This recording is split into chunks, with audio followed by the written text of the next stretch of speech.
tell me how that got started and how that's become such a core tenet, because I believe leaving no footprints is something that your kids are going to be talking about that forever, about the trips that you made and the joy that you've had together at some of these things. I think that's really worth sharing to people, get them thinking about a tradition that you've started with your own family.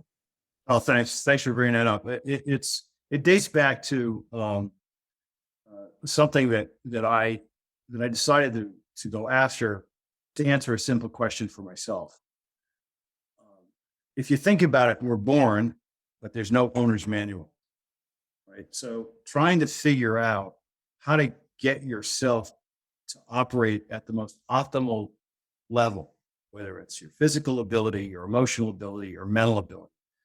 But how do you get there?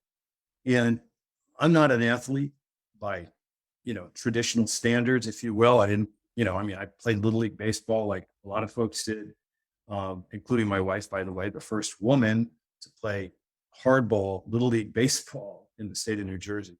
Way Wow. back when. But first girl. But it was around this notion of, what can we achieve? And for me, the idea of doing a triathlon as an example was this challenge that I thought, well, gosh, can I do that?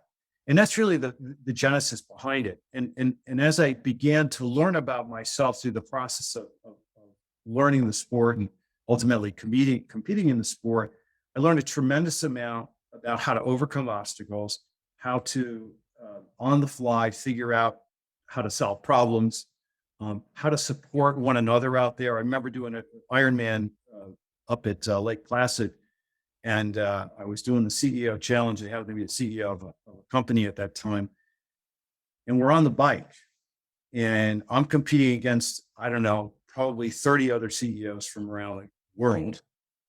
And I'm pulling up and I see one of my competitors on the side of the road broken down on his bike. And I don't know why I stopped, because, in those days I was like, I got to win, but I stopped. And he was the CEO of a company out of Mexico.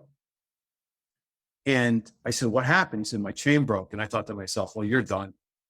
Because when your chain breaks on a bike, it's very difficult to repair. And you don't typically carry a toolkit when you're racing. And he says, no problem. I have a chain tool. I thought, in my entire career, had never heard of anybody doing that. So I helped them fix the chain, get back on the bike. And we rode together the remainder of the 112-mile bike ride. And then we ran the marathon together. And it was the best learning experience I've ever had about how two people can help each other excel, and just the camaraderie and the support that took place over roughly a 5-hour period was incredible. And that's when I realized the purpose of that. Today, I'm blessed to be able to pass these traditions on to our children, my daughter Grace and my son William. And as you mentioned, we all went to Chicago this past summer. I hadn't done the Chicago Triathlon in probably 20 years.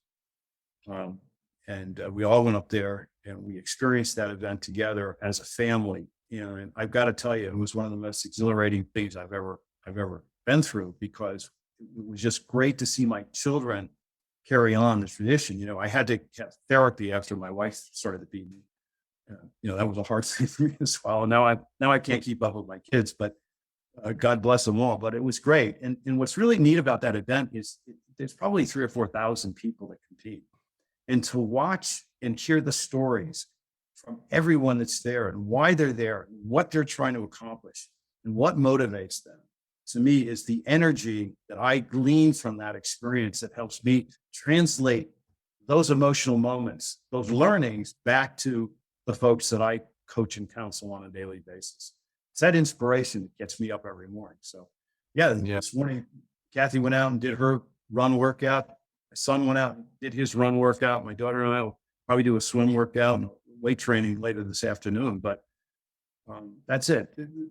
The idea of no footprints, again, also comes from my experience living at the beach, because one of those great things is when you come up the next day, there's, during the day, kids are building sandcastles and people are walking, and there's all kinds of sculptures taking place in the sand. the next day it's all gone. It's all gone. It starts over again. Yeah.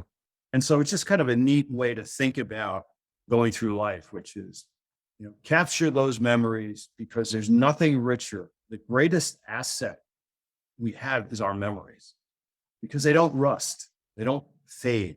They actually get richer over time. And I think that's what really matters most to people.